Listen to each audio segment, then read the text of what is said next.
Hello and welcome. Let's take a look at this set of 1991 Pro Set Desert Storm cards. This is going to be a factory set, 253 cards. The typical set had 250, and these are kind of everywhere. So I thought it would be fun to open one up. I've had this forever, and since they aren't insanely valuable, I figured it'd be really fun to see what it's like inside and the experience of opening up this factory set. It includes cards on geography, military skills, leaders, intelligence files, personnel, governments, and the military assets used in the Desert Storm conflict. Very cool that 100% of the Pro Set profits from these cards would go to benefit families of the Desert Storm veterans. And there's a note on the back from the Pro Set president, Ludwell Denny. They're proud to honor the men and women who served in Desert Storm and Desert Shield. And there's the Pro Set Desert Storm Foundation that these proceeds would go through to benefit those families. On the side, it says packages especially for the U.S. Armed Forces. Let's see if we can. There you go. And yeah, same thing on that. All right. So let's check this out and see what it's like to open it. I've never seen one open before. So be curious what is inside. And because it's fun to think about and experience what the designers put together. Because the opening this thing up is part of the experience of the cards and the sets. And this has 3 cards that are not part of the base set, which is 250.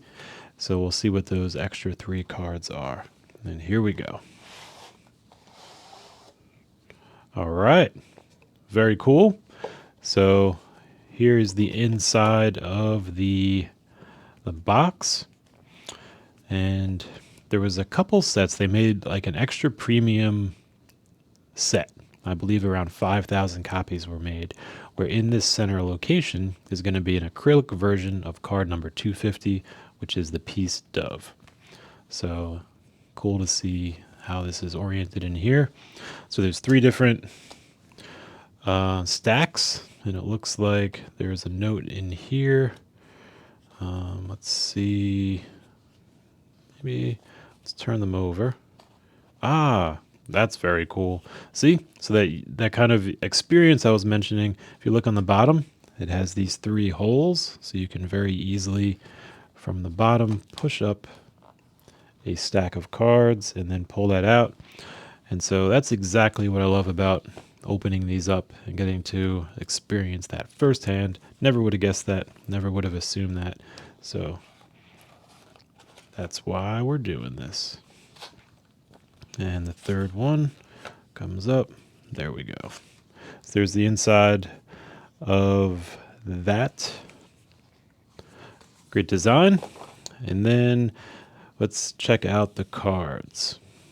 So here are the 3 stacks. I guess we'll start here. Desert Storm Series. So that's a cool card. You're only going to get in this set. And talks about the benefits to the Desert Storm veterans' families, minimum donation of $1 million guaranteed. So that's fun. Very, very cool to see that. And then here we have, let's see, card 251, 252, and 253. So these are going to be the extra cards that are only in these sets. So let's look at those. It's America celebrates and America supports and celebrates.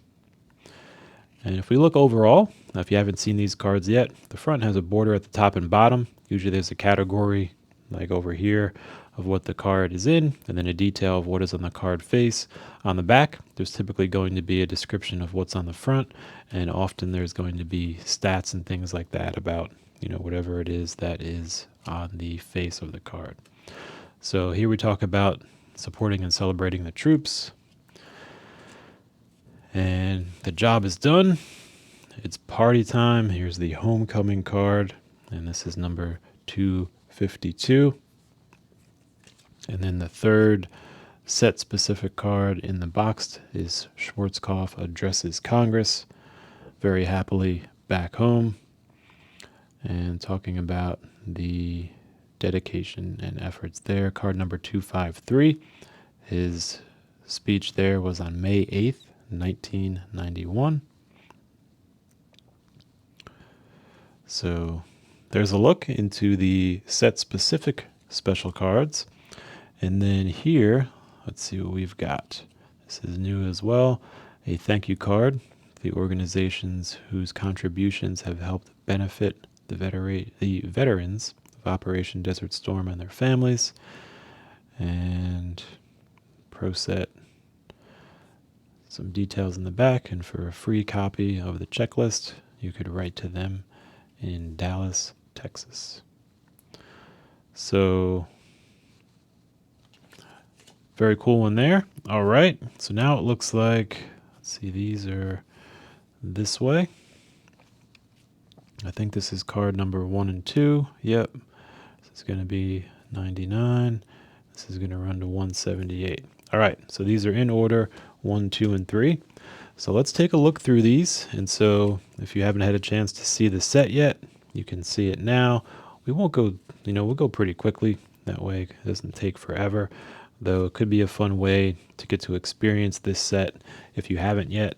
And you can kind of watch as we go through here. And so, again, each one has more details in the back. And you can kind of see what those are if you're looking to get the set.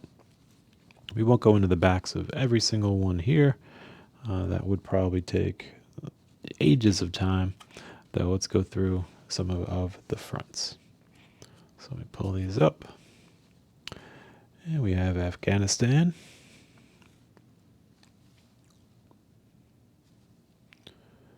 There we go.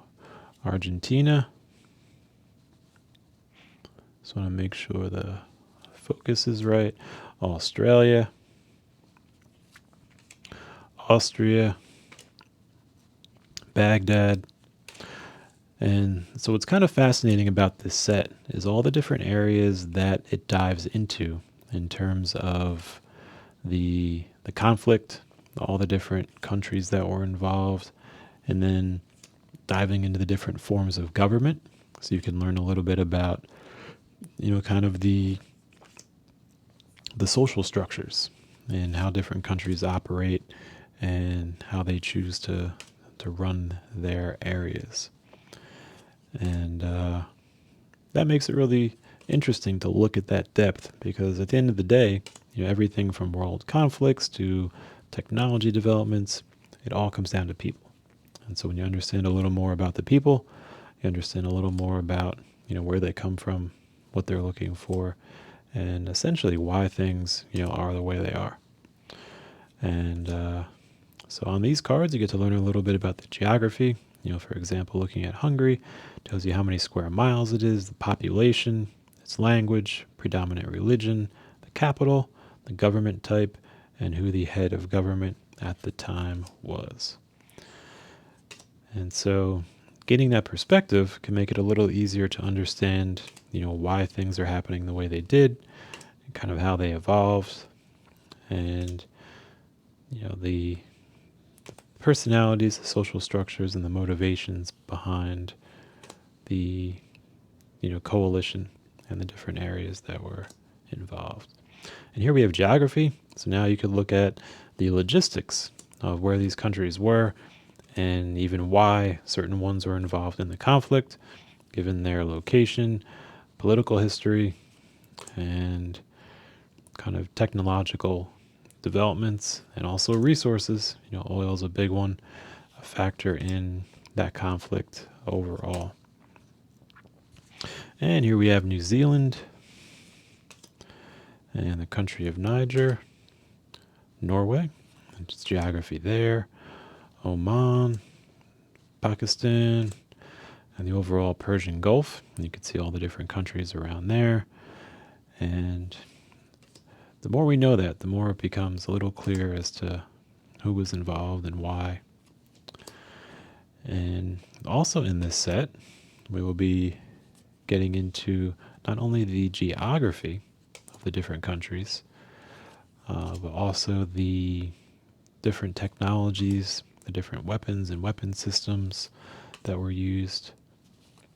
And so that will be a bit of a detailed look into the latest and greatest of the time. Here's Spain and Sweden and Syria, Taiwan, and Tel Aviv, and Turkey. So you can see already we're on card number 60. And while not every card is a separate country, there are certainly a lot of countries featured, just to give an idea of the scope and scale of what this conflict entailed. And here we have the United States and the capital in Washington, D.C. And there's Yemen. And now we're getting into the world leaders. So these are all the different folks that were part of some of the leading countries. For example, the Prime Minister of Canada, Brian Mulroney. And here is the President of Iran at the time. And the Prime Minister of Iraq. And there's Saddam, the President of Iraq at the time. And there's the Prime Minister of Israel. And I think this is the Prime Minister or the King of Jordan. And so once we saw the geography in those earlier cards, now we're seeing the different leaders that led those groups. And so you start to see a lot of it coming together in terms of where these countries were from. And here's President George Bush of the United States and Secretary of Defense Richard Cheney. I think this is the Press Secretary Marlin Fitzwater and General Gray. So yes, so as I was saying, you start to see a lot of the people, behind the countries as well. And they're going to become very prominent in this conflict and its resolution. And so here's General Charles Horner, Margaret Thatcher, previous Prime Minister of the United Kingdom,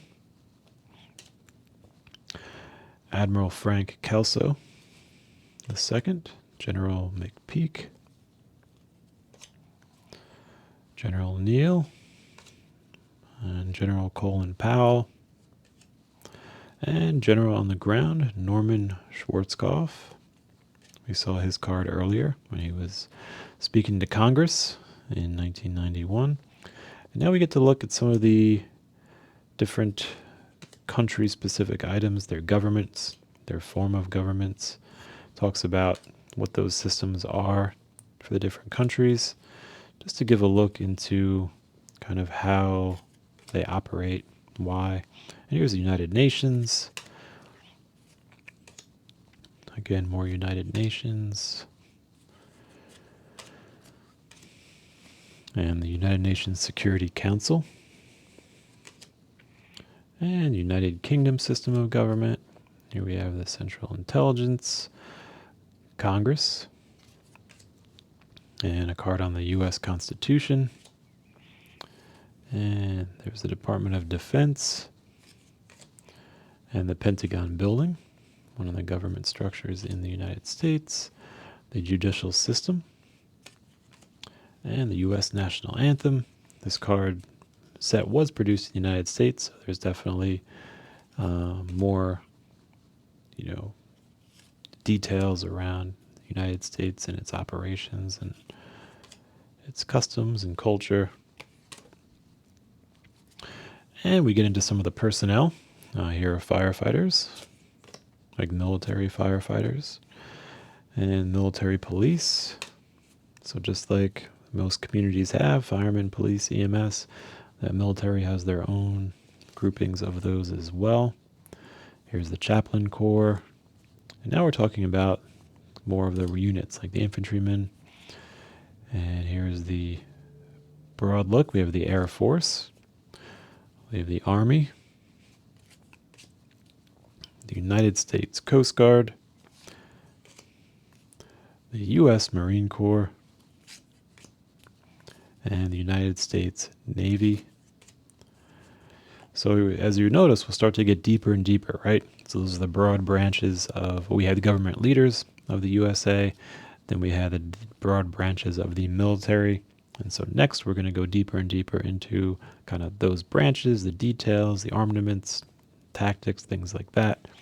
Here we have the U.S. Air Force Academy and a Marine Warrior. And there's the Military Academy at West Point, the Naval Academy in Annapolis, Maryland.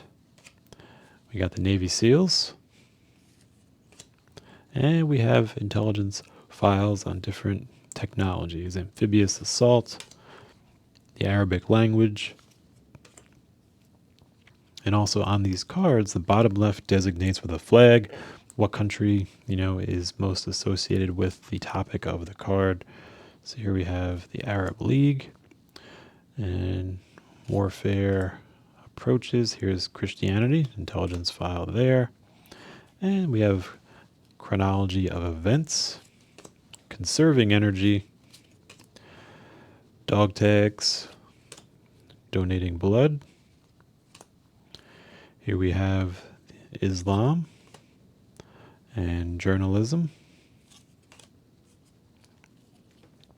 Judaism, then the Mideast greeting customs, and historical colonial elements of the Mideast, and the present history of the Mideast and the Middle East, ancient history.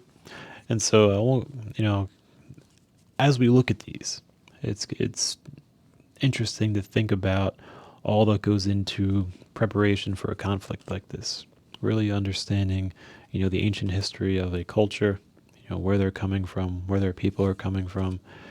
And a lot of that influences, what's happening today. And so these cards kind of capture that, because when preparing for and entering a conflict like this, it's key to understand where people are coming from and their customs, their culture, their motivations. And then that way, being prepared, you can be most effective at whatever that mission may be. If it's looking to win a conflict, or if it's looking to instill and encourage and support peace, usually having that information and being prepared will be, very important towards helping and supporting that. And here they talk about different skills, fitness being an important one, Greenwich Mean Time, having all the soldiers of all of the, coalition participants on the same time is key.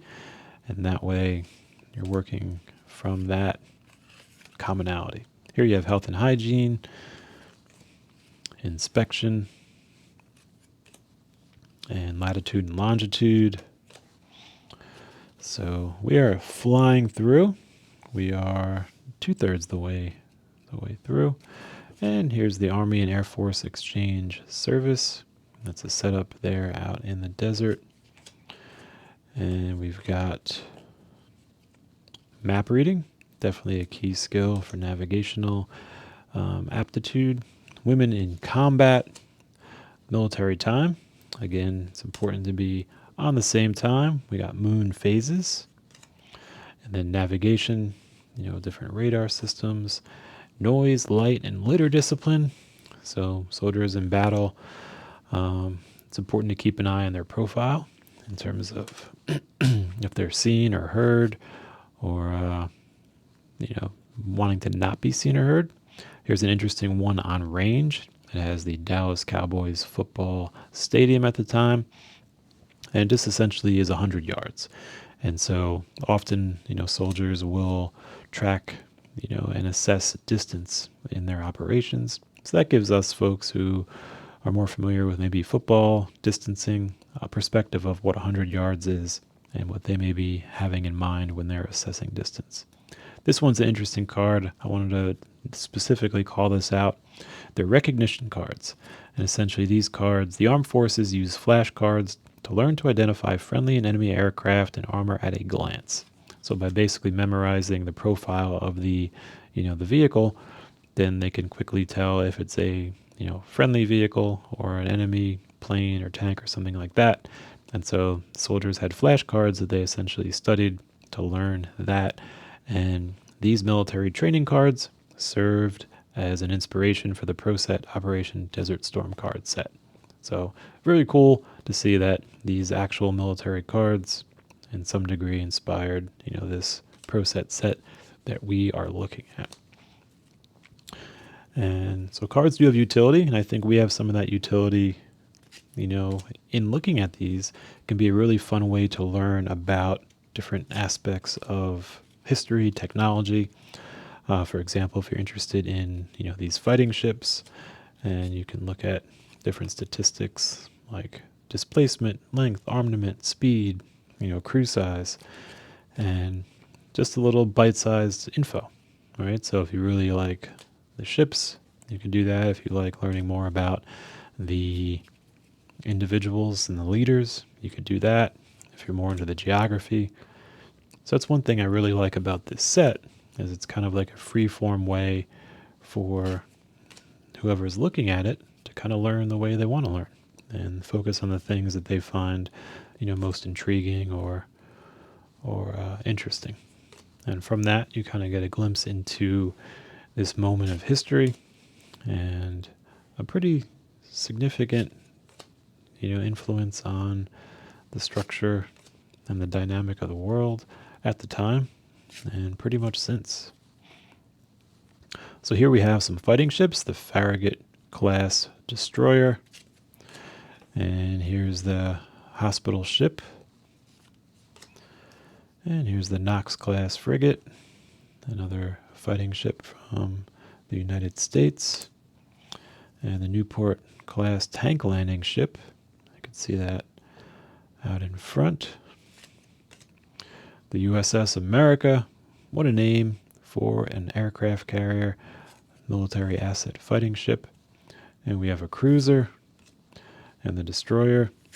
So again, as we're looking through these cards, you start to get into the subset of the different branches of the military. For example, the Navy, we're learning about, the frigates, the destroyers, the battleships, the aircraft carriers. You're starting to see all the different kind of breakdowns of key military infrastructure. Now we have the M60 machine gun, the M2, M3 Bradley fighting vehicle, quite a formidable tank. And here's the T-62. Now this is the Iraqi flag, I believe, and it was built in the USSR. So in most cases, the flag represents, it represents who's using it, and in most cases, that's also who built it. Though in some cases like that, the user of the vehicle is different than the manufacturer. And so we've got some more tanks we'll cruise through. Multiple launch rocket system. And there's the M109 howitzer. That's a big one. And then the armored personnel carrier, the M113 APC. And the M998 Hummer. The Humvee, a very well recognized and popular vehicle at the time. And we'll also get into what was very, very new, the stealth fighter jet that was publicly announced right around the beginning of the conflict, I believe. And at the time, that was the most advanced fighter that was publicly known. And that was new from the United States. And so that became, quite a focal point in terms of there's this brand new technology out there. We're entering this large conflict. And it was a way, to really put it in the public's mind of, here's the U.S. putting out some of the latest technology in Air Force capabilities, and then seeing how it's going to be actually put to use, and if it's as successful as the program designers hoped it would be. So we should be seeing that shortly.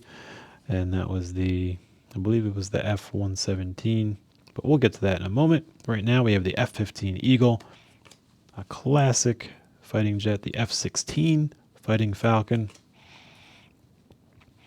And here's the Wild Weasel, the FA-18 Hornet, and the Extender. It's a refueling airship. The MiG-21 Fishbed. Now we're getting into some of the Iraqi planes. The MiG-23 Flogger and the Mirage 2000. And that is the French and the UAE both use that. And the UH-1 Iroquois, the classic Black Hawk. And here we have the Tornado. And here is the F-117A, this stealth fighter we were talking about. Revolutionary at the time, and I'd say still pretty advanced. So here we have the C-5 Galaxy. We're kind of winding down now into the last few. A-17 Corsair, A-10 Thunderbolt II. So now we're getting through all the Air Force assets that are in this set. There's obviously many, many more. And it's incredible to think about the supply chain of, from designing these to testing them, the folks involved in building it, the logistics in getting it overseas, the crew that's going to maintain it, and then, the soldiers that are going to operate them in the field of battle. And the Hercules, so much goes into it, sometimes decades of preparation, training, learning, execution. So it's just a small glimpse in these cards of a really large and fascinating community that makes all this possible. It's really, really, really a big, big effort. And the E-2C Hawkeye, the AWACS, the Prowler, and card number 249, would be that asset. And here is card number 250, thankfully and representationally, Peace. And so this card is the end of the typical set, 250, and it has a quote from the second inaugural address of Abraham Lincoln from March 4th, 1865. And so it does represent the end of the standard set, as we had seen earlier. This box set had 3 extra cards, and then when I mentioned that extra special box set, where I think there was only around 5,000 produced, this card itself, there is a special insert that it is an acrylic 3D version of this card that's pretty cool to see as well. And so there you have the 1991 Pro Set boxed series of Desert Storm cards, and a pretty special look into an important moment in history, the people that made it, enabled it to be the way that it was. And I think beyond anything, cards, whether it's sports cards or, collector cards of, cars or whatever, they all kind of represent the people that are behind it. And I think that's probably the most important thing of any card, is the people that they represent and or what made it something worthy of being on a card to begin with. So there's a story behind everything. I hope you enjoyed seeing this set. I hope you learned something. And there you have it. Until next time.